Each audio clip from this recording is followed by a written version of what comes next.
Colorado snow lovers, your wish has been granted. The metro is covered in white and it is still snowing. It's coming down in the higher elevation as well, but the snowfall has definitely slowed down. And if you haven't gotten out on the roads much yet, here is a look around the metro. Some are better than others, so definitely please take your time out there. There have been a couple dozen crashes in Denver, according to police, but none serious, thankfully. Some main roads are plowed, but not the smaller ones. So again, be careful out there. Thank you for joining us on this beautiful snowy day. I'm Sam Shocker. We've been all across the metro since the early morning hours, giving you a look at the conditions. So we saw slick roads covered with snow around the city. There was a minor school bus crash at Dayton and Iliff in Aurora. 37 students were on board. No one was hurt and the bus was able to continue on to the school. And we were also down in Castle Rock driving around much of the morning. We saw our fair share of slide-offs and close calls on the roads, but drivers were still out and about as the snow was steadily falling. And Keely Chalmers was along Highway 93 near Boulder, where authorities had to close part of the roadway because there were more than a dozen slide-offs. We have team coverage on this winter weather. Meteorologist Corey Reppenhagen is in the foothills monitoring the snow and the conditions there.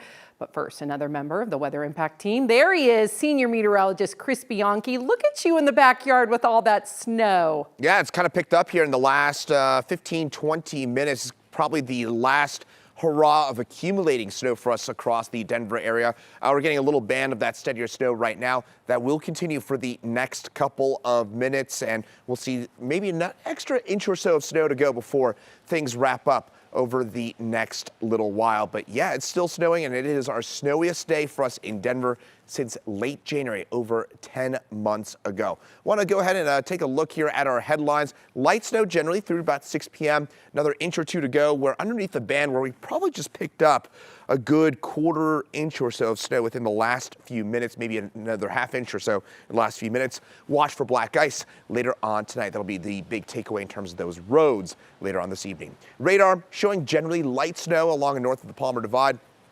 South of it, some steadier, heavier snow for us from Colorado Springs south into Pueblo.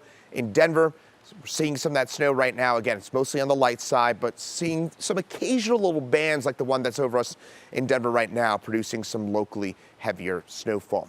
Futurecast as we head over the next few hours, that snow will continue to push into southern Colorado with that heavier snow along the Highway 50 corridor and south towards the New Mexico state line. So we'll have more details on that and a full look at that 7-day forecast for you in the next few minutes. Chris, thank you. And all this snow has not been good for flyers out at DIA. As of about 20 minutes ago, there were more than 420 flights delayed. Just 3 cancellations, though. Be sure to stick with 9 News on air and online for continued snow coverage throughout the day. The Weld County Sheriff's Office is investigating after an altercation between neighbors turned deadly overnight.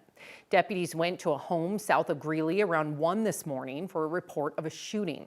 The victim told deputies he has been in a long-standing feud with his neighbor. He says the suspect kicked in the door to his home, went inside with an object in his hand, and the two got into some kind of a struggle. Authorities say the victim shot the suspect, who was taken to the hospital where he died. The victim is also in the hospital in critical but stable condition.